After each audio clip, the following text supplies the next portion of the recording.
Hello, hello, bonjour à vous tous. Comment allez-vous? Je sais que ça fait longtemps que je n'ai plus fait de vidéos sur cette chaîne. Merci pour tous ceux qui sont restés abonnés.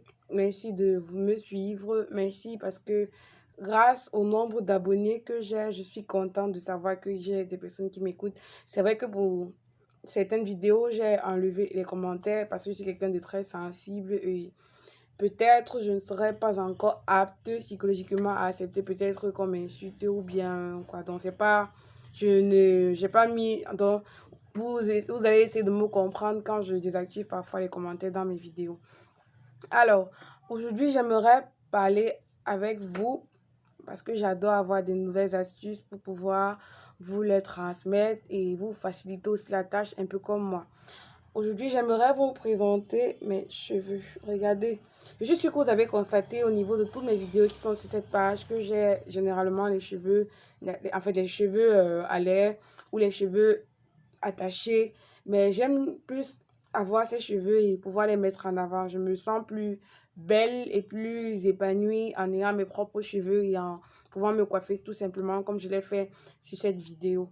Aujourd'hui, j'aimerais partager avec vous certaines de mes astuces que j'ai mis sur pied ou qui me permettent d'avoir une expérience en matière capillaire et qui va peut-être permettre mes soeurs noires, celles qui veulent mettre en avant leurs cheveux ou peut-être qui ont, en fait, peu importe, de pouvoir bien prendre soin de leurs cheveux, d'avoir des bonnes pousses capillaires et d'être sûr à 100% que au niveau d'ici, elles ne vont jamais souffrir d'alopécie, au cas où ça arrive. Qu'est-ce que je voulais dire aujourd'hui dans cette vidéo? J'ai fait une liste de 7 astuces qui vont vous permettre de vous faciliter la tâche et de continuer à conserver vos très beaux cheveux. Déjà qu'au niveau des cheveux, les cheveux font partie majoritairement de ce qui permettent de pouvoir bonifier encore de plus la beauté féminine et peut-être aussi pour les hommes en tout cas. Peu importe ce que je pense, si vous n'êtes pas d'accord, vous allez le mentionner au niveau des commentaires. Présentement, je vais vous présenter ma première astuce. Il s'agit de mettre au moins le défrisant sur la tête au moins 2 fois, au maximum 4 fois par an. Je sais qu'il y a beaucoup de personnes qui vont crier quand ils vont suivre cette vidéo, mais je vous assure que si vous voulez continuer à avoir une bonne pousse capillaire, si vous voulez ne pas avoir trop de problèmes au niveau des cheveux, surtout au niveau des pousses capillaires, pour certains qui ont les objectifs comme moi de pouvoir atteindre un jour la taille 14 avec mes propres cheveux, je vous assure, essayez au maximum de ne pas trop mettre les produits défrisants sur vos cheveux.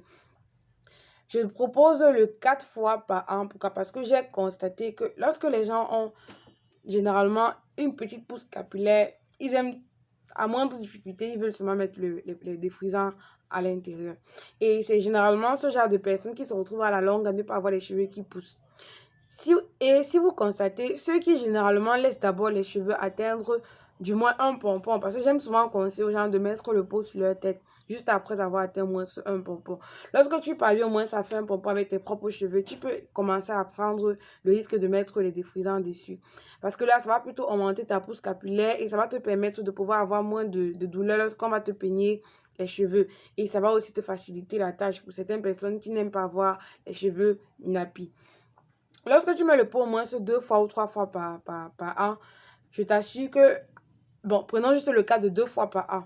Lorsque tu mets le pot peut-être de janvier et que tu décides de mettre le pot en juin, quand tu mets le pot en juin, tu as l'impression que déjà les repousses qui vont s'accumuler pendant toute cette période-là vont te permettre de pouvoir avoir les cheveux qui vont encore plus pousser parce que ça va plus sembler naturel. Et quand c'est naturel, la pousse devient encore plus rapide, tu vois. Lorsque tes cheveux vont commencer à pousser et que tu vas décider de mettre le produit défrisant en juin, tu vas te rendre compte que tes cheveux ont plus poussé ou que la longueur est plus, en fait, que c'est plus long par rapport au mois de janvier où tu as mis le pot. Et lorsque tu décides de mettre le produit défrisant sur ta tête, demande toujours à la coiffeuse de faire les coupes au niveau des pointes ou essayer de réduire, de diminuer, même si c'est 1 centimètre pour celles qui ne veulent pas perdre leurs cheveux, pour que ça te permette de pouvoir avoir encore les cheveux qui poussent encore plus lorsqu'on va essayer de découper avec le ciseau. Je ne sais pas pourquoi, mais lorsqu'on coupe les pointes, vraiment, la pousse capillaire est hyper, super rapide. Ça, c'est pour l'astuce 1. L'astuce 2, je souhaiterais que tu évites, que tu essayes de tronquer entre les stress et les greffes fente fermée. Pour celles qui mettent maintenant les perruques avec la laisse frontale, je crois qu'on nous a vraiment sauvés.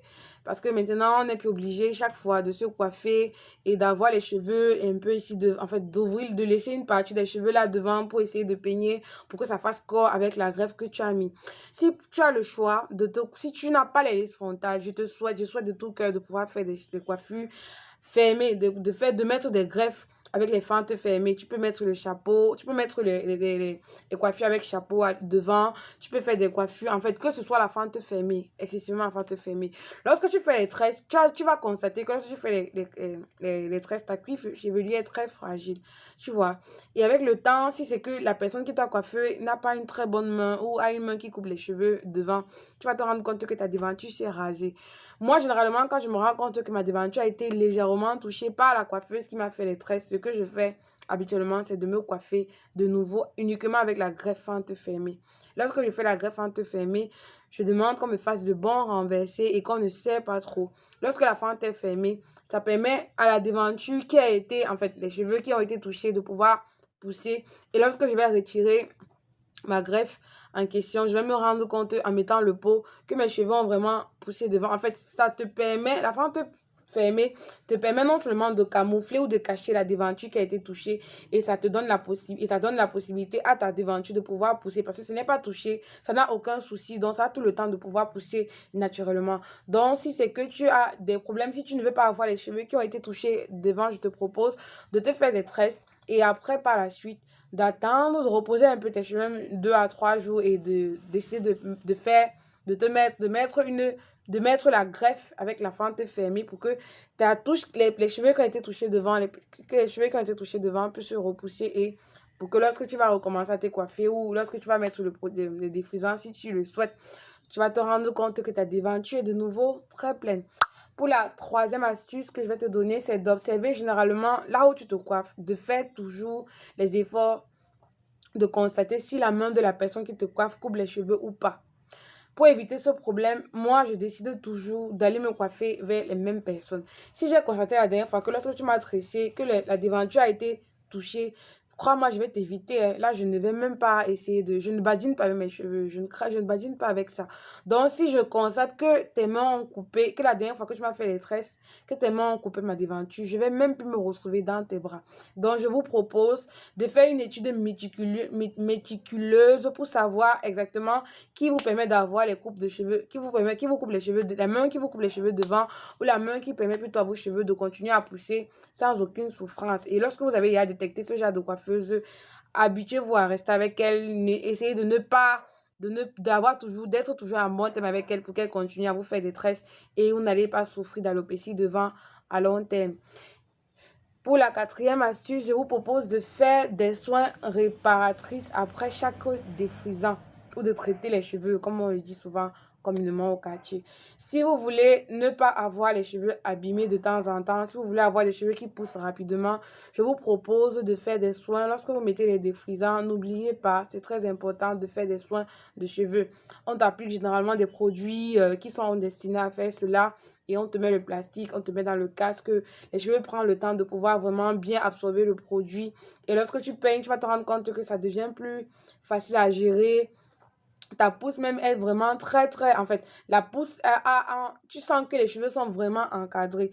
Donc, je te propose de faire des soins à chaque fois que tu vas mettre le défrisant sur tes cheveux.